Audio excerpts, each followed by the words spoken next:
കേരള രാഷ്ട്രീയത്തിൽ കോളിളക്കം സൃഷ്ടിച്ച പെരിയ ഇരട്ടക്കൊലക്കേസിൽ CBI കോടതി അല്പസമയത്തിനകം വിധി പറയും. മുൻ MLA KV കുഞ്ഞിരാമനും CPM നേതാക്കളും അടക്കം 24 പ്രതികളാണ് കേസിലുള്ളത്. 2019 ഫെബ്രുവരി 17-നാണ് കല്യോട്ടെ യൂത്ത് കോൺഗ്രസ് പ്രവർത്തകരായിരുന്ന കൃപേഷും ശരത്ലാലും കൊല്ലപ്പെട്ടത്. പ്രതികളെ കോടതിയിലെത്തിച്ചു. പ്രതികൾക്ക് തക്കതായ ശിക്ഷ ലഭിക്കുമെന്നാണ് പ്രതീക്ഷയെന്ന് കൊല്ലപ്പെട്ട കൃപേഷിന്റെയും ശരത്ലാലിന്റെയും കുടുംബാംഗങ്ങൾ 24-നോട് പറഞ്ഞു. ശ്രീകാന്ത് ഉണ്ട് കോടതിയിൽ നിന്നുള്ള വിവരങ്ങൾ നൽകാൻ തത്സമയം. കാസർഗോട്ട് വിവരങ്ങളുമായി അരുൺ പാറയ്ക്കൽ, ന്യൂസ് ഡെസ്കിൽ നിന്ന് S വിജയകുമാർ, കാസർഗോട്ട് നിന്ന് തന്നെ അരുൺ പൂപ്പറമ്പയും നമ്മളോടൊപ്പം ഉണ്ടാകും. ശ്രീകാന്ത്, വിധി പ്രസ്താവം എപ്പോഴായിരിക്കും?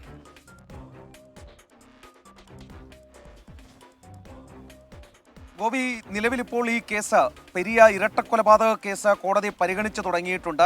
CBI കോടതി 2 ആണ് കേസ് പരിഗണിക്കുന്നത്. N ശേഷാദ്രിനാഥൻ ജഡ്ജ് നിലവിലിപ്പോൾ ഈ പ്രതികളെ കോടതി മുറിയിലേക്ക് കയറ്റാൻ ആവശ്യപ്പെട്ടു. അതിൻ്റെ അടിസ്ഥാനത്തിൽ പ്രതികൾ കോടതി മുറിയിലേക്ക് കയറിയിട്ടുണ്ട്. ഇതിൽ വിയൂർ ജയിലിലുണ്ടായിരുന്നവരും കാക്കനാട് ജയിലിലുണ്ടായിരുന്നവരും ജാമ്യത്തിൽ പുറത്തുണ്ടായിരുന്നവരും അടക്കമുള്ള പ്രതികൾ ഇപ്പോൾ കോടതിയിൽ എത്തിച്ചേർന്നിട്ടുണ്ട്. വിധി പ്രസ്താവം കേൾക്കുന്നതിന് വേണ്ടി കൃപേഷിൻ്റെയും ശരത്ലാലിൻ്റെയും ബന്ധുക്കൾ ഇവിടെ എത്തിക്കഴിഞ്ഞിട്ടുണ്ട്. പ്രോസിക്യൂട്ടർ അതോടൊപ്പം തന്നെ അഭിഭാഷകരടക്കമുള്ളവരെല്ലാം ഈ കോടതി മുറിയിലേക്ക് ഇതിനോടകം തന്നെ എത്തി. അല്പസമയത്തിനകം തന്നെ ഈ കേസിൽ വിധി പ്രസ്താവം ഉണ്ടാകും എന്നുള്ളതാണ് മനസ്സിലാക്കാൻ സാധിക്കുന്നത്. അതിൻ്റെ നടപടിക്രമങ്ങൾ കോടതി മുറിയിൽ ആരംഭിച്ചിട്ടുണ്ട്. ഇപ്പോൾ ഗോപികൃഷ്ണൻ ചൂണ്ടിക്കാണിച്ചതുപോലെ തന്നെ കേരള രാഷ്ട്രീയത്തെ പിടിച്ചുലച്ച വലിയ കേസുകളിൽ ഏറ്റവും പ്രധാനപ്പെട്ട കേസായി തന്നെ ഇതിനെ പറയാം. കാരണം അന്ന് 2019 ഫെബ്രുവരിയിൽ ഈ കൊലപാതകം നടക്കുന്ന സമയത്ത് വലിയ ചർച്ചയാവുകയും CPM പ്രതിരോധത്തിലേക്ക് പോവുകയും ചെയ്ത കേസ് കൂടിയാണ് പെരിയ ഇരട്ടക്കൊലക്കേസ്. അതിൽ ഉദുമ മുൻ MLA KV കുഞ്ഞിരാമൻ അടക്കമുള്ളവർ പ്രതിസ്ഥാനത്തേക്ക് വരുന്ന കാഴ്ചയും കാണാൻ സാധിച്ചു. ആദ്യഘട്ടത്തിൽ ക്രൈംബ്രാഞ്ച് ഈ കേസ് അന്വേഷിക്കുകയും 14 പേരെ പ്രതികളാക്കി കുറ്റപത്രം സമർപ്പിക്കുകയും ചെയ്തതാണ്.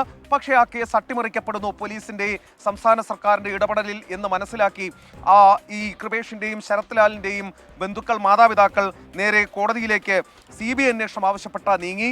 ആദ്യം ഹൈക്കോടതി സിംഗിൾ ബെഞ്ച് ഇതിൽ CBI അന്വേഷണത്തിന് ഉത്തരവിട്ടു. എന്നാൽ സംസ്ഥാന സർക്കാർ വിട്ടുകൊടുക്കാൻ തയ്യാറായില്ല. സുപ്രീം കോടതിയിലേക്ക് അപ്പീലുമായി പോയി. അവിടെയും സംസ്ഥാന സർക്കാർ തോറ്റമ്പുന്ന കാഴ്ച കാണാൻ സാധിച്ചു. ഏറ്റവും ഒടുവിൽ CBI കേസ് ഏറ്റെടുക്കുകയും ചെയ്തു. അങ്ങനെ 10 പേരെ കൂടി അഡീഷണലായി പ്രതിപ്പട്ടികയിലേക്ക് ചേർത്ത് ഉദുമ മുൻ MLA KV കുഞ്ഞിരാമൻ അടക്കമുള്ളവരുടെ അറസ്റ്റ് രേഖപ്പെടുത്തി CBI ഇതിൽ കുറ്റപത്രം സമർപ്പിച്ചു. പിന്നീട് നീണ്ടുനിന്ന വിചാരണ കാലയളവ്, അതിൽ ഈ പ്രതിഭാഗവും അതോടൊപ്പം തന്നെ പ്രോസിക്യൂഷനും അതിശക്തമായ വാദങ്ങൾ മുന്നോട്ട് വെച്ചു. ഇതിൽ CK ശ്രീധരൻ ഈ കേസുമായി നിലവിൽ ഏറ്റവും പ്രധാനപ്പെട്ട ഒരു കാര്യം വരുന്നത് 9, 11, 12, 13, 16, 18, 17, 19, 23, 24 പ്രതികൾ കുറ്റവിമുക്തരാണ്. ബാക്കിയുള്ള പ്രതികളെല്ലാം കുറ്റക്കാർ എന്ന വാർത്തയാണ് ഇപ്പോൾ പുറത്തു വരുന്നത്. അതായത് 9, 11, 12, 13, 16, 18, 17, 19, 23, 24 പ്രതികൾ കുറ്റക്കാരാണ്, കുറ്റവിമുക്തരാണ്. ഞാൻ ആ ഭാഗം ഒന്ന് പറഞ്ഞോട്ടെ. 14 പ്രതികളാണ് കുറ്റക്കാർ എന്നാണ് മനസ്സിലാക്കുന്നത്. 10 പ്രതികളെ കുറ്റവിമുക്തരാക്കിയിട്ടുണ്ട് കോടതി. കോളിളക്കം സൃഷ്ടിച്ച പെരിയ കൂട്ടക്കൊലക്കേസിലെ വിധി പ്രസ്താവം തുടങ്ങിക്കഴിഞ്ഞു. 9, 11, 12, 13, 16, 18, 17, 19, 23, 24 പ്രതികൾ കുറ്റക്കാരല്ല, അവർ കുറ്റവിമുക്തരാക്കപ്പെട്ടിരിക്കുന്നു. അതായത് 24 പേരാണ് പ്രതിപ്പട്ടികയിൽ ഉണ്ടായിരുന്നത്. അതിൽ 10 പേരെ കുറ്റവിമുക്തരാക്കിയിരിക്കുന്നു. 14 പേർ കുറ്റക്കാർ എന്നാണ് വരുന്നത്.